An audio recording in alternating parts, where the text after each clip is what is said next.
Tudo bem? Conta pra gente, Andressa, primeiro, quais os vícios você sofreu, você teve?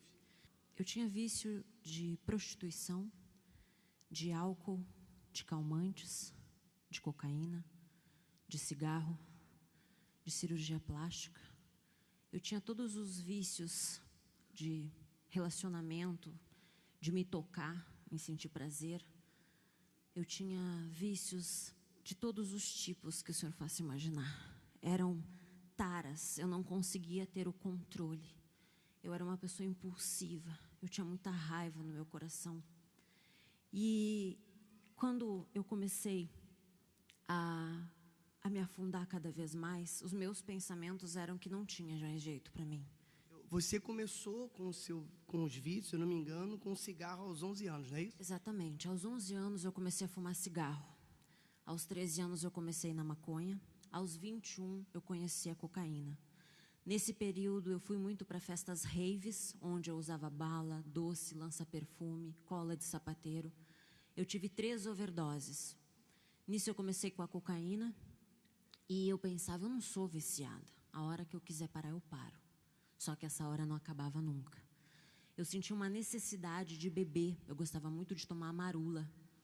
Eu sentia a necessidade de todos os dias sentar, chegar do trabalho, sentar, tomar uma marula, fumar um cigarro.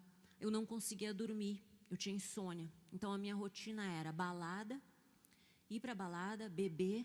Cheguei a brigar muitas vezes de chegar a quebrar copo no rosto de pessoas. Chegou uma vez que eu cheguei a quebrar um copo no rosto de um bandido, que era de uma facção, e ele só não me matou porque eu namorava um bandido também da mesma facção.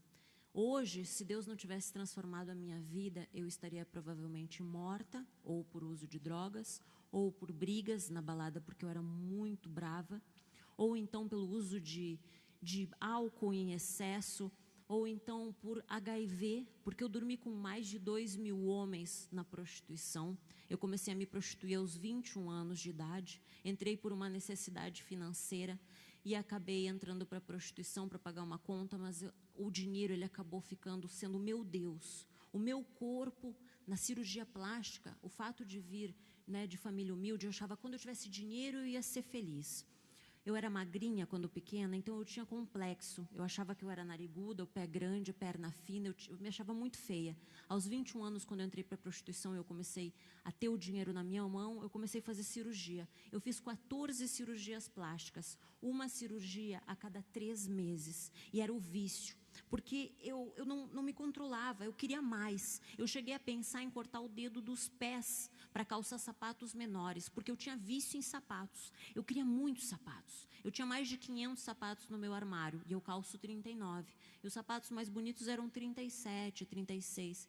Eu cheguei a acordar de uma cirurgia e dizer para o médico, o senhor corta os dedos dos meus pés porque eu quero calçar menos. Eu quero ter mais sapatos.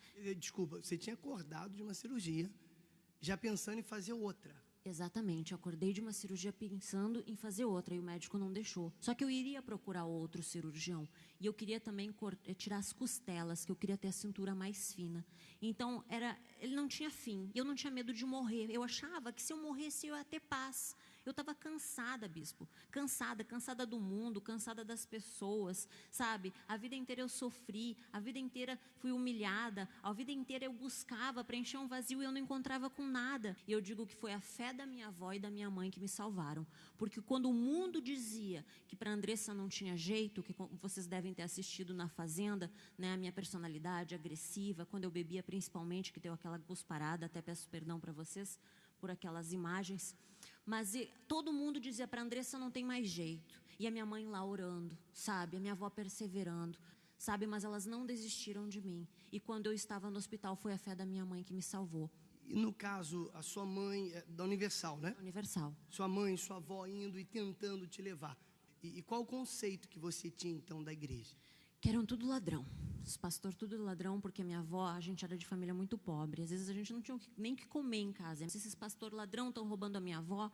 E aí quando eu fiquei famosa eu dizia, que igreja? Igreja é coisa de pobre, que eu sou rica, eu tenho dinheiro, o que eu quero saber de igreja? Igreja, eu tenho dinheiro, eu tenho meu corpo, eu tenho dinheiro, que Deus não existe. Se é que Deus existe, Ele não vai nem me perdoar, porque eu já fiz tanta coisa errada. A Bíblia, quem escreveu foi os homens. Eu tinha pavor. Falado de pastor, então, eu disse, ixi, lá vem esses ladrão.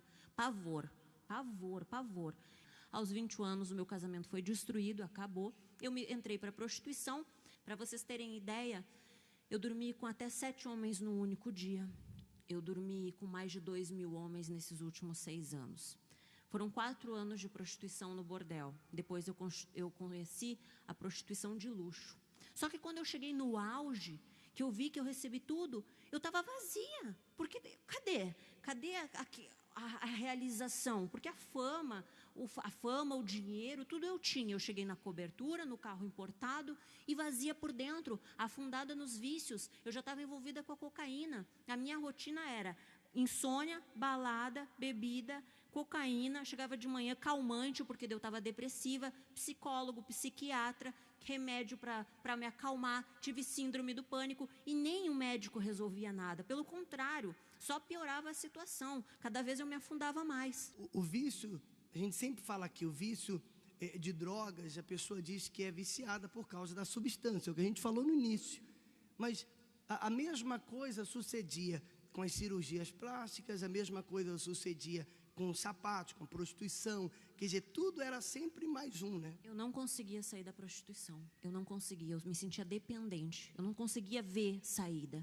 Eu achava assim, se é que Deus existia, Ele não ia me perdoar. Eu já tinha feito tanta coisa errada, sabe? E que Deus, eu nunca vi Deus. Eu só via desgraça, minha família destruída, vida sentimental, sabe? Nunca dava certo com ninguém. Ia dar certo uma coisa, dava errado. Ia dar certo uma coisa, dava errada. Então a minha vida é destruída. E eu cheguei a pensar em suicídio. Eu chegava a pensar que se eu morrer, eu ia ter paz, sabe? E de pensar assim, meu Deus, que fundo de poço. E eu não tinha saída, bispo. Eu não via saída. E era mais cirurgia. Então eu buscava em tudo. Eu buscava no meu trabalho. Eu era apresentadora nessa época. Já tinha um emprego que eu sonhei. Já era apresentadora. E mesmo assim vazia. Mais vazia do que antes. Porque antes eu ainda estava buscando. Eu estava buscando, não, quando eu ficar rica, quando eu ficar famosa, quando eu tiver aquela casa, quando eu tiver aquele carro. E quando chegou? Quando chegou, eu estava no fundo do poço.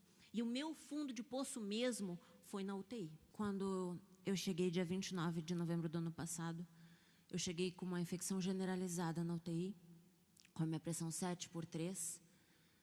Para mim, ali, não existia dinheiro no mundo que recuperasse a minha saúde. Eu poderia dar o meu dinheiro todo e não recuperaria. Eu sabia que era a morte. Naquele momento, quando eu entrei para a UTI, eu entrei em coma. Eu fiquei 3 dias em coma. Eu tive uma sepse, parou o meu rim, o meu pulmão. Na hora, eu morri. Ali eu morri. Só que, bispo, mesmo eu sofrendo, foram 28 dias de UTI. Eu tinha 3 buracos nessa perna, 4 nessa. Eu lembro que o pior dia foi um dia que eu coloquei dentro dos buracos e eu tirei assim, estava uma gosma na minha mão, a minha mão entrou inteira dentro da minha perna. Foi o pior dia da minha vida. Para uma pessoa vaidosa, sabe? Que o meu corpo era tudo para mim, me ver naquela situação. E aí eu vi minha mãe, naquela fé, ela saiu e disse, Deus, eu sei que o Senhor existe, eu não aceito ficar entrevada nessa cama. Os médicos disseram, você vai levantar só em março. Eu disse, não, eu não aceito, eu quero a minha cura em 7 dias. E eu fui curada. Eu fui curada em 7 dias, eu ganhei alta. De lá para cá, hoje como está e quem é a Andressa? Minha vida é transformada, sabe, bispo? Não foi fácil, mas valeu a pena. Hoje eu tenho uma vida transformada, hoje eu tenho paz. Hoje eu consigo dormir. Eu tinha insônia, só quem sabe disso sabe o quanto é maravilhoso dormir. Eu não tenho mais vontade de usar droga, eu não tenho mais fissura pela cocaína, pelo álcool. Pelo contrário, eu tenho nojo. Eu chego a sentir repuno. Antes eu entrava no meu carro, no início da libertação, eu sentia o cheiro e eu dizia, que difícil, hoje não. E o melhor, eu aprendi a ser mãe. Que a coisa mais assim que eu me arrependo, bispo, foi ter deixado meu filho tantas e tantas vezes para ir para balada, para usar droga, para ter overdose. E hoje eu sou mãe, sabe? A gente tem paz dentro de casa, a gente conversa, sabe? Então, assim, uma vida maravilhosa. Não é transformada numa área, é em todas. Tudo piorou, bispo, quando eu comecei a buscar, mas eu não desisti, eu perseverei, obedeci e eu não reclamei. Sabe? Então, assim, mais importante, o mundo pode dizer o que for. Eu sei que Deus é comigo e o que importa para mim é a salvação da minha alma. Amém. Amém, pessoal.